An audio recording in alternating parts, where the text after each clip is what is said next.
All right, let's dive into another game, shall we? This time it's Steelers and Ravens. I mean, talk about a matchup. Always some serious AFC North fireworks, right? Always. This podcast is represented by James Unscripted, by the way. Hey, you mentioned you're heading to Pittsburgh next week, right? Yeah, that's right. Hope you packed for, classic Steel Town skies. Might need an umbrella, I'm just saying. Yeah. I heard it can be a little gray over there. From the sources you sent, seems like this one was a classic, that rock fight everyone expects. Yeah, they don't disappoint, do they? But with a few twists, I bet you didn't see this one coming. We've got the play-by-play recap and a deeper look at some coaching decisions. Let's get right into it. Let's do it. Okay, so one thing that jumps out at me right away, how this game was won. You highlighted an article, right?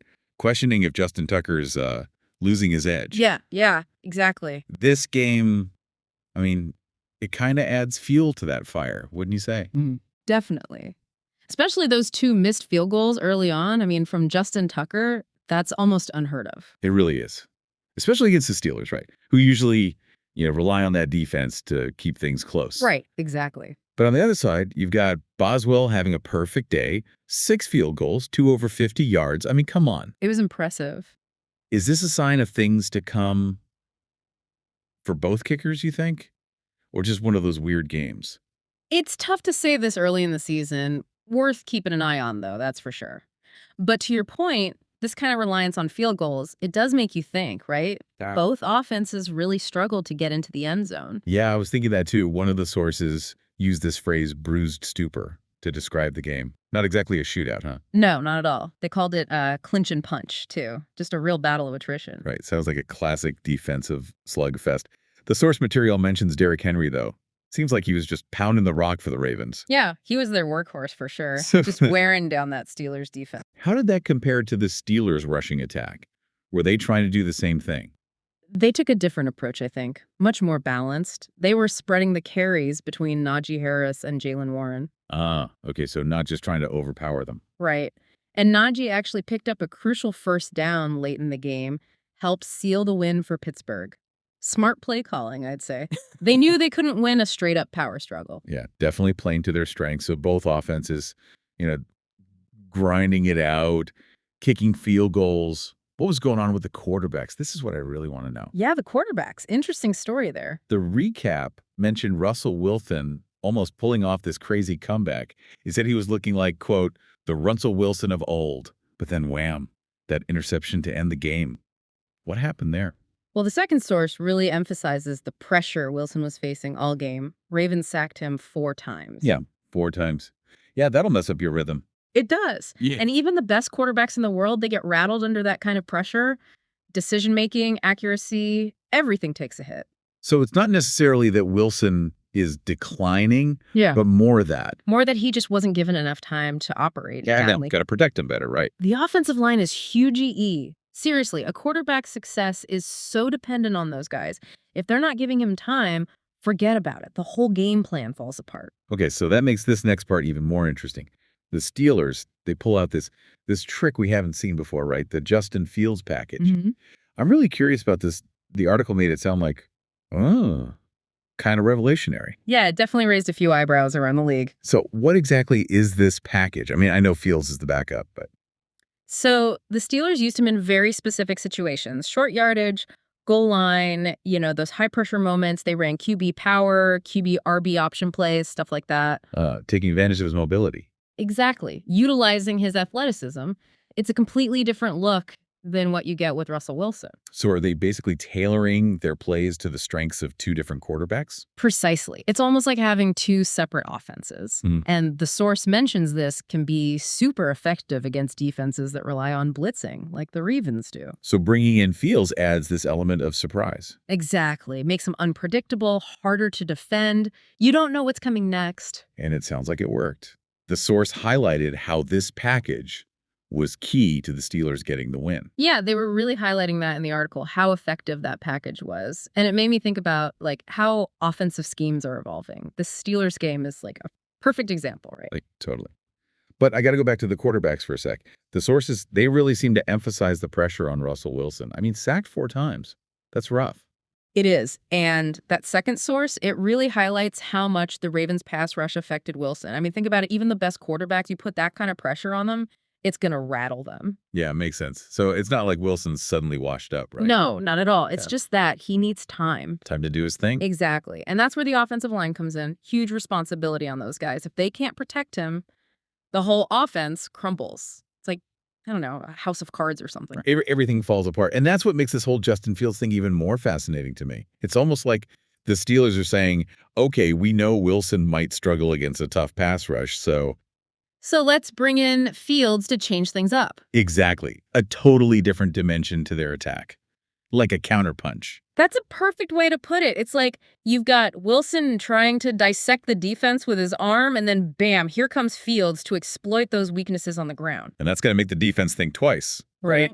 Absolutely. They have to adjust, got to think on their feet, which can then create opportunities for both quarterbacks. It's really smart. And don't forget about that moon ball the source mentioned. Wilson can still launch those deep bombs, even under pressure. So it's not like he's lost that part of his game. Oh, yeah. That deep threat is still there. A major weapon for them. Yeah. But incorporating Fields, it's like they're diversifying. Their offensive portfolio. I like that. Makes them harder to predict, harder to defend. Exactly. You just don't know what they're going to throw at you next. Okay, so what does this all mean for the Steelers? And maybe for the NFL as a whole? Yeah. Is this two-quarterback thing the future? Are we going to see other teams try this? That is the million-dollar question, isn't it? I mean, for the Steelers, it seems like they've hit on something that works, at least with their current roster. But whether this becomes a league-wide trend, that's a different story. So what would it take? I mean, what would need to happen for this to really catch on? Well, you need a few things. First, you need two quarterbacks who are, obviously talented, but also willing to share the spotlight. That's huge. Yeah, gotta have the right personalities for that. Right, because you could easily see this leading to, ego clashes in the locker room. And then the whole thing implodes. Makes sense.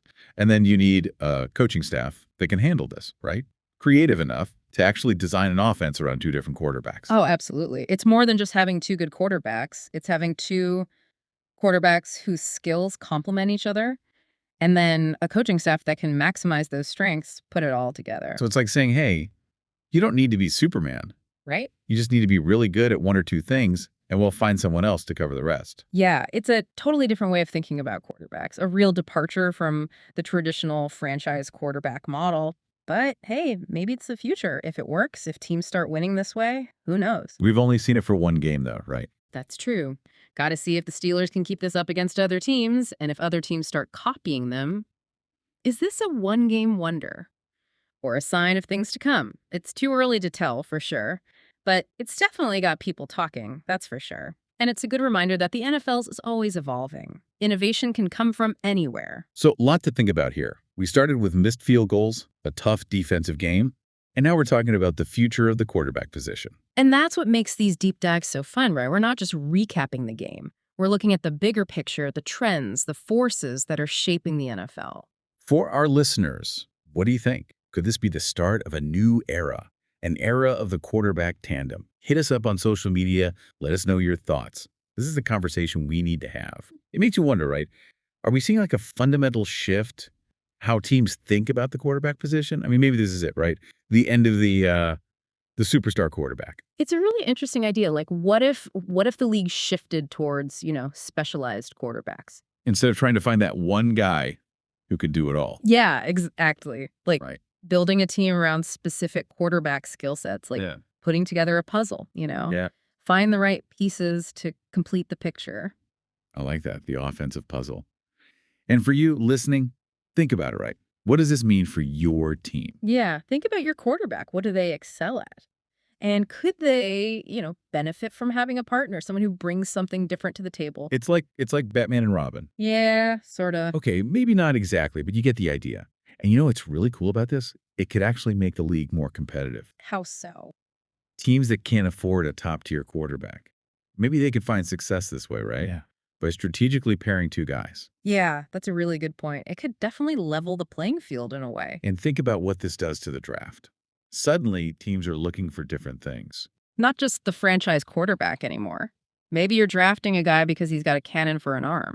Or because he's an absolute magician in the red zone. Exactly. And then you find another guy who can do the things he can't. It's a whole new way of thinking about building a team. And you know what else?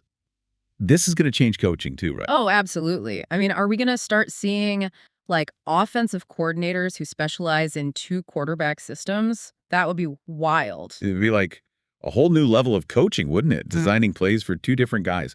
I'm trying to picture the playbooks. It'd be fascinating to see. And for the fans, imagine trying to predict who's coming in next, what play they're going to run. Every snap would be a surprise. Yeah. Keep everyone on the edge of their seats. This whole thing, this 2 quarterback system, it's got me thinking, really thinking. It's more than just a gimmick. I think this could really change the NFL. It could. It really could. And that's what I love about these deep dives. We go beyond the surface. Yeah. You know, Yeah. uncover the hidden stories, the strategy, the potential for innovation. That's what makes the NFL so great. Always changing. Never a dull moment. All right, so to wrap things up, we had a wild game. Kicking duel, defensive battle, and this tactical twist that just might change everything. Who knows what the future holds? The NFL is a wild ride, folks, and we're just along for it. Thanks for joining us on this deep dive. Keep those questions coming, keep challenging assumptions, and we'll keep exploring this crazy world of football together.